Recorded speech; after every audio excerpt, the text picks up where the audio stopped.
Dan cerita ni buatkan sampai hari ni saya mula melihat kemaafan daripada perspektif yang berbeza, dan saya nak tuan-tuan kongsi benda yang sama juga. Saya cerita sikit tau. Ustaz saya cerita, Izzah, tahu tak kenapa bodoh? Tak tahu? Dekat padang mahsyar nanti, paling minimum berdiri kat padang mahsyar 50,000 tahun. Minimum. Barulah orang pertama akan dipanggil untuk dihisap oleh Allah. Dan definitely bukan kita. Paling awal adalah para Nabi dan Rasul dulu. Tuan-tuan, lepas 50,000 tahun baru panggil orang pertama tau. Tuan-tuan, kita turn berapa? Bila pula nak panggil kita ni? Dan tunggu di padang mahsyar bukan macam duduk kat auditorium ni. Duduk berdiri di padang mahsyar, sehingga kan ada yang, tuan-tuan, orang yang dibangkitkan pada mahsyar ni berbeza-beza keadaan dan nasib dia. Ada yang berjalan guna muka, ada yang jalan sengit, ada yang berbogel, ada yang dalam keadaan wajahnya seperti haiwan, dan dia berdiri matahari tegak atas kepala, ada yang tenggelam dalam peluk sendiri, dan memang semua sempit dan terseksa. Sampai kan ada di kalangan pada penduduk mahsyar ni, dia kata apa? Ya Allah, campakkan kami terus dalam neraka, ya Allah, kami dah tak tahan dah. Punya seksa dekat padang mahsyar. Tuan-tuan, tak payahlah sebut merangkak jumpa aku kat padang mahsyar, sebab ini perkataan orang sombong. Kenapa orang sombong? Merangkaklah kau jumpa aku kat padang mahsyar, macam kau ni pasti sangat je dia je yang merangkak. Kalau kau pun merangkak, bila pula nak jumpa? Satu kerja pula. Ni orang sombong je ni, sebab dia rasa dia akan menjadi 7 golongan yang dapat naungan arasy dekat pada mahsyar. Oh, sombongnya. Jangan sombong sangat. Ni saya lah jangan sombong sangat. Oh, jumpa pengerangkak pada mahsyar lah, macam lah kita ni dah terjamin tempat. Itu pertama. Tuan-tuan, nak tunggu kat pada mahsyar tu pun dah lama. Tuan-tuan tahu tak, perjalanan kita ni nak sampai kat syurga ada 11 checkpoint. Setiap checkpoint tu beribu tahun. Saya pendekkan cerita lah tuan-tuan. Selepas titian sirat yang mengambil masa ribuan, puluhan, ratusan ribu tahun nak selesai. Sebab ini bukan tempat kita. Kita ni duduk sekejap je tuan-tuan. 60 tahun je tuan-tuan duduk sini. Lama lagi dekat sana. Tuan-tuan, nanti dah habis dah titian sirat, boleh masuk syurga ke? Belum lagi. Ada checkpoint terakhir, checkpoint ke-11. Namanya Qantarah. Apa tu Qantarah? Qantarah tu adalah laluan terakhir untuk satu orang tu masuk syurga. Di situlah nanti akan dia selesaikan urusan dia yang belum selesai dekat dunia di situ. Contohlah tuan-tuan, ada ni, ustaz saya ceritalah. Bayangkan Izzah nak masuk kat syurga, malaikat tak kasih masuk. Kenapa tak bagi masuk? Malaikat, ni dah syurga dah. Berapa lama saya kena tunggu? Daripada para mahsyar lagi dengan macam-macam lah. Kenapa tak boleh masuk?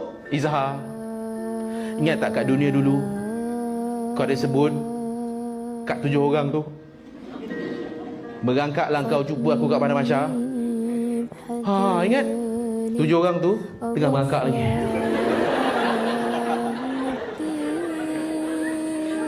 Tuan-tuan kena pula jenis dosa banyak tuan-tuan. Berapa lama pula aku nak kena tunggu? Tuan-tuan, ni bukan cerita dongeng tuan-tuan. Ini yang akan berlaku nanti ke depan, yang ustaz-ustaz cerita ni. Tuan-tuan, sekarang ni macam mana apa saya kena buat sekarang? Ni syurga kat depan mata dah ni. Apa saya kena buat? Saya kena tunggu tuan-tuan. Tunggu bukan seorang. Berapa orang? 7. Makan masa lah tuan-tuan. Dah kena tunggu. Tuan-tuan, kenapa tak boleh masuk syurga lagi? Sebab syurga tak boleh bawa masuk 3 perkara. Masuk syurga tak boleh bawa 3 perkara. Pertama, tuan-tuan catat pertama, tak boleh bawa handphone. Ada yang tulis ke? Tak sampai. Pertama tuan-tuan, masuk syurga tak boleh bawa masuk sombong. Ingat tak saya sebut tadi tu? Ahli syurga semuanya tak ada sombong. Sebab tu iblis dihalau daripada syurga sebab ada sombong. Sebab tu semua ibadah yang kita buat ni untuk buang apa? Untuk buang sombong. Baru layak masuk syurga. Itu pertama. Kena buang sombong siap-siap baru boleh masuk syurga. Kedua, masuk syurga tak boleh bawa masuk dosa. Sebab tu ada orang, dia beriman pada Allah, tapi ada dosa lagi yang tersisa. Apa dia kena buat? Dia perlu dibakar dulu dalam neraka untuk cuci dosa-dosa dia. Tapi kalau Allah sayang lebih, Allah buat apa? Allah akan cuci kita dekat dunia. Bukankah ujian akan menyucikan hati dan juga dosa-dosa kita. Sebab tu tuan-tuan, jangan marah kalau Allah uji kita. Sebab Allah sayang. Betul lah Ustaz katakan, Allah uji sebab Allah sayang kan? Sebab Allah nak cuci kita kat sini. Tuan-tuan, saya nak tanya, tuan-tuan nak cuci kat sini ke, nak cuci kat sana ke, nak cuci kat genting? Tuan-tuan nak pilih nak cuci mana? Sekarang online pun boleh cuci kan? Tuan-tuan, kalau Allah pilih kita cuci kat sini, ni Allah sayang lebih. Sebab kalau kena cuci kat sana tuan-tuan, dahsyatnya bukan sikit tuan-tuan. Lepas tu tuan-tuan, janganlah kita ni sampai terkeluar ayat, Ya Allah, kenapa aku yang diuji Ya Allah? Kenapa bukan jiran aku Ya Allah? Dia dah tak semayang, saya ni pergi masjid Ya Allah. Tuan-tuan, jangan cakap why me Ya Allah, why me Ya Allah. Allah boleh jawab balik, why not? Kau kan banyak dosa, dan aku sayang kau, mintalah ampun. Lalulah ujian ini dengan kesabaran. Akan gugurlah dosa kau, supaya kau akan masuk nanti dalam syurga tanpa perlu singgah ke neraka. Ingat tak? Dua benda tak boleh bawa masuk: sombong, dosa. Yang ketiga, masuk syurga tak boleh bawa masuk dendam. Sebab orang dalam syurga, dia tak ada dendam dalamnya. Iblis sampai hari ini dan sampailah bila-bila diharamkan masuk dalam syurga, sebab dia masih berdendam dengan Nabi Adam AS. Saya pun kena tunggulah. Datanglah seorang, merangkak seorang, cukup 7 depan saya ni.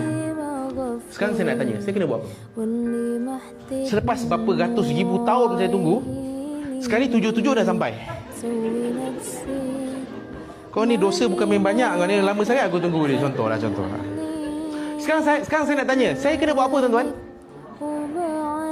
Apa yang saya kena buat waktu tu adalah apa yang saya boleh buat sekarang. Tapi saya tak nak buat. Kenapa? Sebab ini. Sekarang siapa yang rugi? Sebab tu saya cakap, memaafkan bukan untuk kebaikan dia, tapi untuk kebahagiaan kita, kebaikan kita. Kita deserve masuk syurga awal, tapi sebab sangkut nak bawa semua dendam-dendam tu, endingnya kau tunggulah beratus tahun kat situ, barulah boleh masuk syurga. Tuan-tuan, kita ni nak pergi mana sebenarnya? Tuan-tuan, ni apa nak bawa dendam tu, nak bawa pergi mana? Tuan-tuan nak apa sebenarnya? Kita kan nak masuk syurga. Kita ni nak balik kampung halaman kita. Kita ni nak masuk syurga, nak dipermudahkan masuk syurga. Kalau boleh nak masuk awal, nak masuk cepat. Tapi takkanlah sebab benda-benda macam ni nak menghalang kita untuk masuk syurga lambat. Tak.